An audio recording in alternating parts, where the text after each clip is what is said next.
किसी सेहतमंद मुआशरे के लिए ज़रूरी होता है कि वहाँ कोई भी शख्सियत, इदारा या निज़ाम अवाम की तनकीद और अवामी एहतसाब से बालातर ना हो। अगर किसी मुआशरे में ऐसे हल्काजात पैदा हो जाएं जो किसी भी तनकीद से बालातर हों और मईशत, सियासत, कानून, तालीम और मालूमात के इदारा जात पर कंट्रोल रखते हो, तो फिर ऐसे मुआशरों में बराबरी पैदा नहीं हो सकती। मसावात का आलमगीर तसव्वुर ऐसे किसी मुआशरे में पनप ही नहीं सकता जहाँ ताकत का इर्तकास हो। और फिर अगर ये तनकीद से बालातर ग्रोह, इदारा या शख्सियत सामान्य हर्ब से लेस हों तो बात और भी आगे पहुंच जाती है। ऐसे मुआशरे के मुआशरती तारोपोद में खौफ ही राज करता है। इंसाफ की हैसियत ताकत के लिहाज से निजी हो जाती है। तरक्की और बढ़ोतरी भी इस ताकत के मरकज के आगे सजदारेज होने से मशरूत हो जाती हैं। एक ऐसे मुआशरे में जो तारीखी तौर पर तनव्वुर की बुनियाद पर बना हो, वहां अगर कोई ताकत को इस तरह बिला शिरकत गैर काबू करने की कोशिश करे तो ऐसे मुआशरे में सोशल नॉर्म्स या मुआशरती कवायद में इंतशार का शिकार हो जाते हैं और फिर ऐसे तसादुम जन्म लेते हैं जो किसी सूरत मुआशरे के लिए फायदेमंद नहीं होते। अब पाकिस्तान के हवाले से एक खबर यह सामने आई है कि पार्लियामान में एक नया बिल पेश किया गया है जिसमें फौज को हर किस्म की तनकीद, तंज या इस्तेहज़ा से मुकम्मल तौर पर मुस्तस्ना करार देने की कोशिश की गई है। जियो न्यूज से वाबस्ता सहाफी अरशद वहीद चौधरी ने ट्वीट करते हुए कौमी असम्बली में होने वाली कार्रवाई का खुलासा पेश किया है। उन्होंने लिखा है कि कौमी असम्बली में फौजदारी कानून तरमीमी एक्ट 2020 पेश बिल हुकूमती रुकन अमजद खान ने पेश किया। मुसल्लह अफवाज या इसके रुकन का जानबूझकर तमस्खर उड़ाना, वकार को गजन पहुंचाना या बदनाम करना जुर्म तस्वुर होगा। ऐसा करने वाले को 2 साल तक कैद और 5 लाख रुपए जुर्माना या दोनों सजाएं दी जा सकेंगी। यहाँ एक बार फिर याद करवाना जरूरी है कि पाकिस्तान एक जमहूरी मुल्क है। यहाँ पर एक आइन भी है और अवामी राय से आई हुई हुकूमत भी। आईनी किताब का असूल तो यही बताता है कि रियासत अवाम से है, हुकूमत अवाम से ही ताकत पाती है। ऐसे में एक ऐसा मुबहम कानून जिसकी लाखों तशरीहात हो सकती हैं, अचानक सामने आ जाना अचंभे की बात है। ये कैसे मालूम होगा कि कब किसके वकार को गजन पहुंचा है?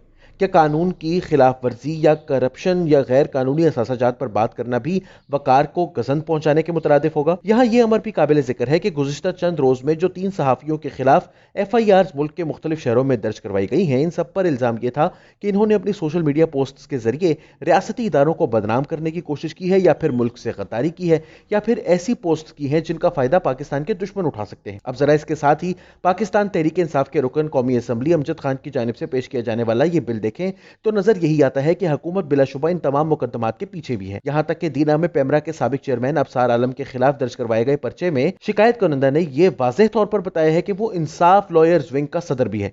हुकूमत की तरफ से यह बिल आना यही साबित करता है कि हुकूमत तनकीद को दबाना चाहती है, ये पाकिस्तान में आज़ादी इजहार को हर तरह से काबू करना चाहती है और यह भी कि इमरान खान साहब का 2 नहीं 1 पाकिस्तान का वादा दरअसल एक इंतखाबी नारे से ज्यादा कोई हैसियत नहीं रखता, क्योंकि जहां हम नैब और दीगर एहतसाब के इदारों की अपोजिशन रहनुमाओं के खिलाफ कार्रवाइयां देखते हैं, वहां हमें हुकूमती वुज़रा बड़े बड़े नैब केसेस के बावजूद पेशियां भुगतते दिखाई नहीं देते। अब इसी तरह एक मरतबा फिर एक इदारे को किसी भी किस्म के अवामी एहतसाब से मुकम्मल मुबर्रा दिखाने की कोशिश की जा रही है। दूसरी तरफ अपोजिशन है जिसकी सुहेल बड़ाइच की ताज़ा तरीन किताब के नापसंदीदा सरवर्क में क्या खूब अक्कासी की गई है कि ये ललचाई नजरों से इमरान खान को जनरल बाजवा के कदमों में बैठा देख रहे हैं। गुज़िश्ता 2 सालों की पार्लियामानी कार्रवाई पर नजर दौड़ाई जाए तो आप पर वाज़ेह हो जाएगा कि यह अपोजिशन हर अहम मौके पर हुकूमती बिलों की हिमायत करती रही है। बिलावल भुट्टो जरदारी यूं तो खूब शोर मचाते हैं, खुद को अवामी हकूक का मुहाफिज साबित करने की कोशिश करते हैं, लेकिन जिस वक्त ये बिल ऐवान में पेश किया जा रहा था तो इनकी पाकिस्तान पीपल्स पार्टी सुम्मुम बुकमुम बैठी रही, किसी तरफ से कोई आवाज नहीं उठी। दूसरी तरफ मरियम नवाज की जमात मुस्लिम लीग नवाज है। मरियम नवाज अपने वालिद, चचा और कजन की मुश्किलात पर तो खूब बात करती हैं।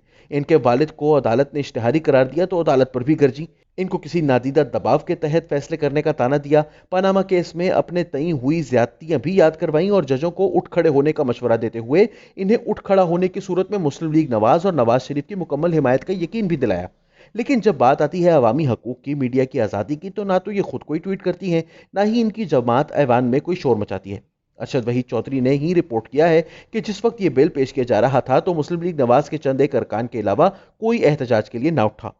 लेकिन वक्त अभी गुजरा नहीं है। हुकूमती जमात के तो अपने रुकन की जानिब से ये बिल आया है तो इस तरफ से तो कोई उम्मीद रखना कार्य बेकार है, लेकिन अगर अपोजिशन जमातें इसे रोकने की कोशिश करें तो मुमकिन है कि मुल्क में जमहूरियत का एक ढकोसला ही सही पर बाकी बच रहे। बज़ाहिर यह वाज़ेह है कि इसका मकसद सिर्फ अवाम में से उठती उन आवाज़ों को दबाना है जो ताकतवरों के गैर आईनी गैर कानूनी इक़दाम पर तनकीद करते हैं।